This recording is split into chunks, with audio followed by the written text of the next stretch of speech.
Hello, my name is Meg. Just to be clear, I'm not a big influencer. As you can see, I have 0 subscribers. I have another YouTube channel with around 8,000 subscribers. My content there is mainly Japanese and I really wanted to connect in English, so I made a new channel. Welcome. So I'm new on this channel, but I have been influencing for 4 years. Basically, I earn money doing this and I do know a lot about this industry. However, everything is my experience, so please do take it with a grain of salt. I asked on Instagram, so let me answer your questions on what it's like to be an influencer.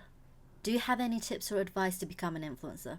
So in my opinion, once you post reviews, you are an influencer. If even one person buys something on your recommendation, you have influenced them. Therefore, you are an influencer.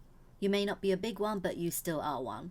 Like I said, I'm not a big influencer, but I do post reviews on Instagram and YouTube. People buy it on my recommendation and I earn money on social media. So I classify myself as an influencer and I'm categorized as an influencer by brands and companies. So let's say you want PR. Instead of waiting for free products to turn up on your doorstep, actually buy things yourself.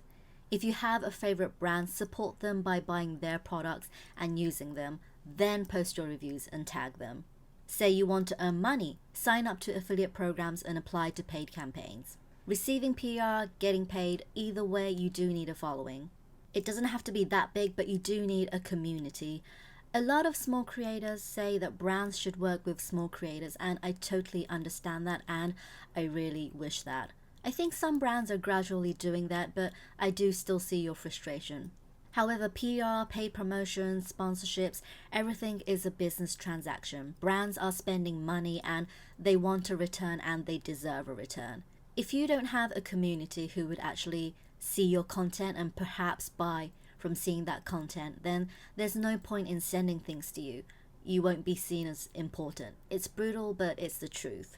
Yes, you may be beautiful and talented. Yes, you may be working real hard, but if no one is seeing your content, there's not a lot of chance that you would drive exposure or sales for the brands, which just isn't beneficial for them.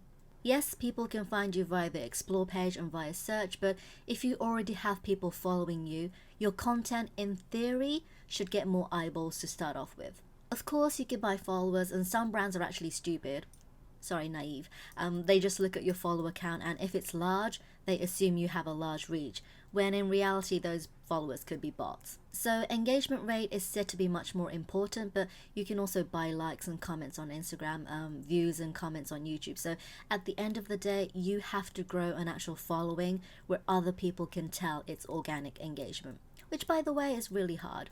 So I would say build a portfolio, keep posting and let brands see your work. It is frustrating sometimes, but you just have to keep going. A lot of people quit before their first PR or sponsorship or viral post, but once you get one, it kind of connects to another opportunity and so on and so on. So just keep doing it until you get what you want. That's the real advice. Organic growth is not easy, but the ones who have made it just kept going and didn't give up. It takes commitment.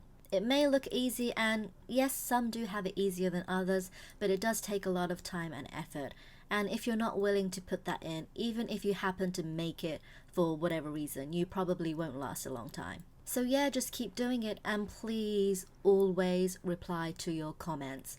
So many people moan that they're not growing and that they don't get engagement, and when I look at their videos and posts, they haven't responded to comments. If you are getting hundreds of comments, I know you won't be able to reply to all of them, but if you only have like 10 comments, please reply to all of them. Obviously not if they're spam, but if they are genuine comments, please reply. People who engage on your posts and videos are the ones that give you your fame, like the position as an influencer. If you can't appreciate them, you don't deserve to be an influencer, let alone a successful one.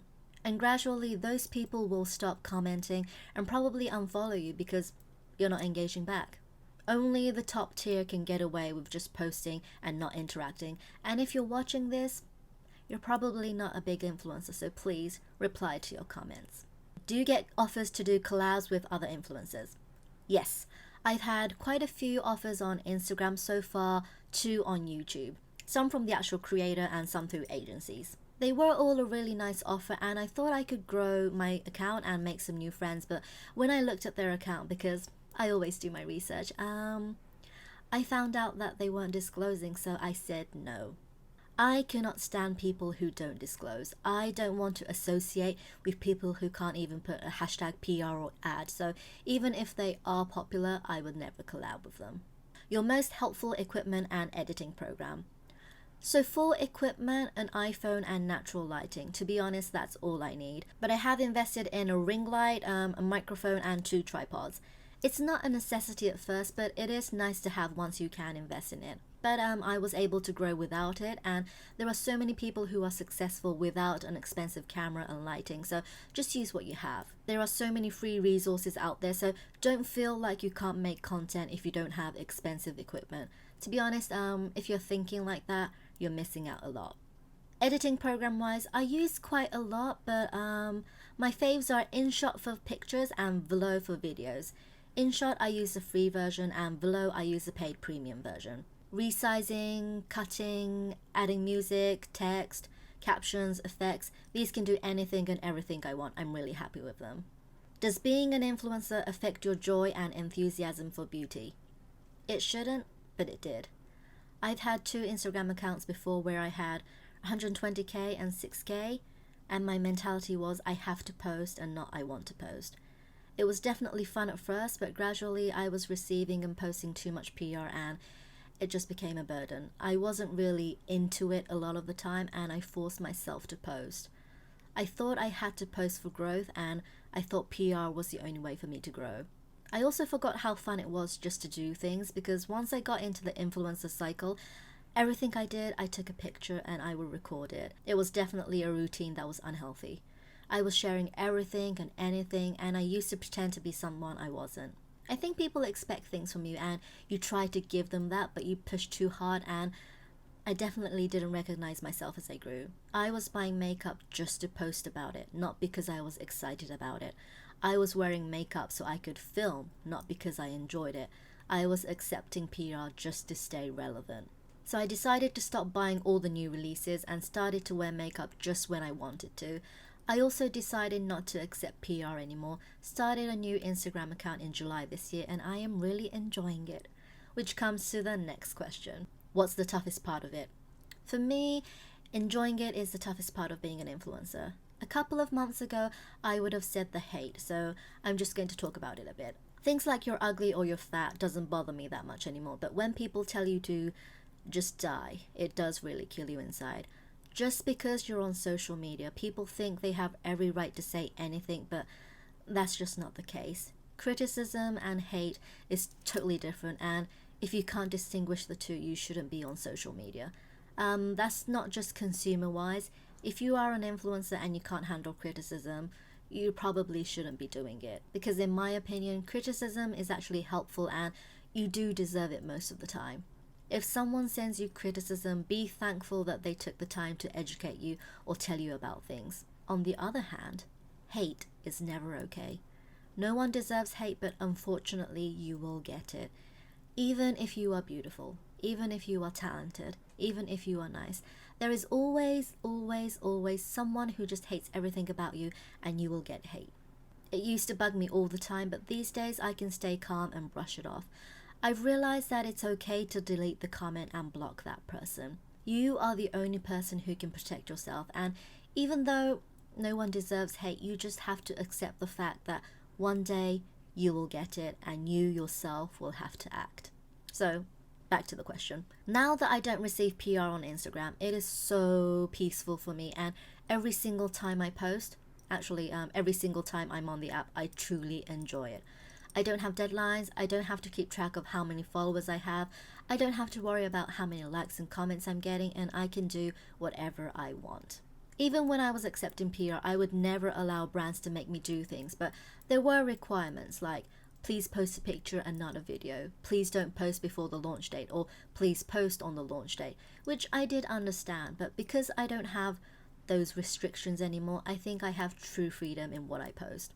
Also, because my account is small, I really get to interact with my followers, and it's so fun. So yeah, enjoying what you do, I think is very hard, but also very important, and if you focus too much on growth, numbers, and try to impress people by being someone else apart from yourself, I think it becomes tough. How much do you get paid? I wish I could answer that. Personally, I don't mind with people knowing how much I get paid, but for legal reasons, I'm not allowed to say. I could say last year I earned this much on Instagram and this much on YouTube, but I can't say, for example, this post I got $100 and for this video I got $200. And for your information, even with the same requirements or campaign, each influencer could be paid a different amount depending on their follower count and engagement. So just because someone says they earn $500 per post, don't think everyone else does. Sometimes you won't get that much, and sometimes you could get much more. How do you get PR/brand deals/sponsorships? Like I said earlier, I don't accept PR anymore on Instagram, where I post a review in exchange for a free product, but I do take sponsorships on YouTube. Most of the time, brands and companies reach out to me. It's sometimes via email, sometimes via Instagram DMs. Personally, I think it's more professional when they send emails. So if you want brands or companies to reach out to you, make an email address specifically for social media. Sometimes brands need to CC people, so they prefer emails, and if you don't have one, you're just losing an opportunity. Free emails like Gmail is fine, just don't use your personal email, it's just not professional.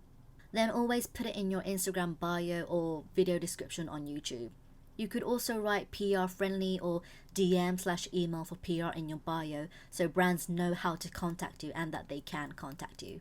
Also, there are websites and apps where brands post campaigns and you can apply and hopefully get chosen. Sometimes they do have requirements, like you have to have over a certain amount of followers or subscribers just to register or to apply to the campaign. And I do understand why, but I don't really like that, so I don't use them anymore. Some people do email or DM brands directly and pitch themselves, which I don't think is a bad thing. It's actually quite effective when done in the right way. It's just that I don't do it. Do you think it's too late to start? It is never too late. Whatever platform, there is room for everyone. It may not be easy to grow like it used to be, but it definitely is possible to succeed. You just have to work hard for it and earn it. A lot of people who doubt success are the ones who haven't even started, and the ones who don't continue, and the ones who quit. If you don't start, if you don't continue, and if you quit, of course it's too late. If you think it's too late, it is. If you think it's not, it's not. Totally up to you. Did you feel that it's too overwhelming to be an influencer? Ooh, this is a hard question. I hope I'm understanding it right. So before I started, I was like, I'm not pretty enough, I'm not talented enough, I'm not skinny enough, and I was kind of like, it's not for me, but I had to make an account for work. I got used to it, I made a personal account, and gradually I started to enjoy it. I had a lot of influencer friends before I even started, so I had an idea of what to do and how to get PR, etc. So it was quite easy for me. Also, like 4 years ago, the influencer thing wasn't as big as it is now, so I didn't find it overwhelming. I hope that answered your question. How much does it cost you? To start, some people do invest in equipment, but I just started with an iPhone 6 that I already had, so it cost me nothing. I do pay for a lot of subscriptions, like editing programs for pictures and videos. I do buy makeup, skincare here and there, but every month I make sure that I earn more than I spend. I'm just posting what I have these days, so it doesn't cost me anything, and I'm on a low buy, so I can't really say how much it costs. I can say that I used to spend around $1,000 every month for everything I needed to be an influencer, and it was kind of ridiculous. How do you decide your feed style color? I can't fix mine yet. I don't have a fixed brand color either, but I do use an app called Grid to preview my posts, so I can kind of have a theme. So I'll try to put a screen up here. Basically, I try to have a close-up shot that fills the whole frame, and then one with a white background, then a close-up, then a selfie with a white background. So if you look at it diagonally, it's like all lip products, all mascaras, all selfies. My feed is not the best example, so find a feed theme you like, don't copy, but be inspired and work from there. What inspired you to start this channel? So the Instagram account I have now is actually my third beauty account.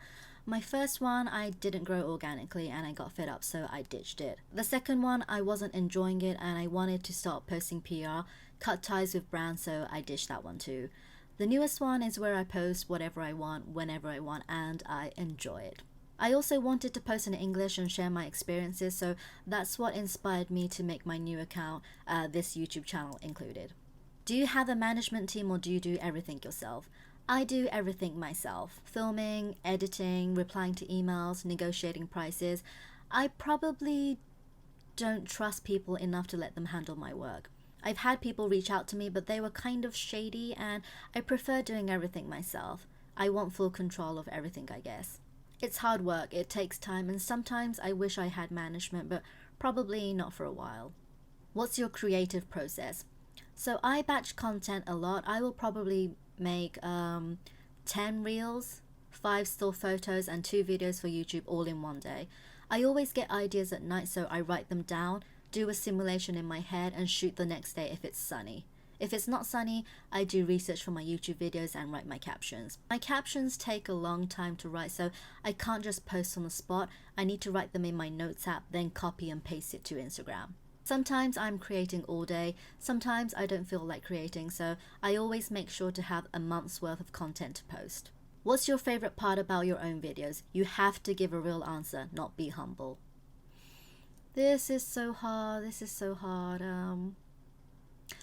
Okay, I like how relatable they are. Like, no fancy background, no fancy lighting, no fancy editing. It's basically an average person filming in her bedroom. The videos may not look professional, but it's relatable. My goal is to inspire people who want to be an influencer or a creator, and I want people to know that if I can do it, you can. You don't need a camera, you don't need studio lighting, you don't need an office. All you need to do is hit the record button, upload, and keep doing it. And I think I have done a good job. I mean, I have 8,000 subscribers on my other channel, and I plan to grow on this channel too, just with this style. It would probably take a long time. Starting from scratch is definitely not easy, but I can see myself doing well and enjoying it, so I hope you do too. So those were the questions I got. Thank you to everyone who sent me the questions. I hope they helped in some way, and if you have any other questions, please feel free to drop them down below. Thank you so much for watching, and I hope to see you in the next one. Bye.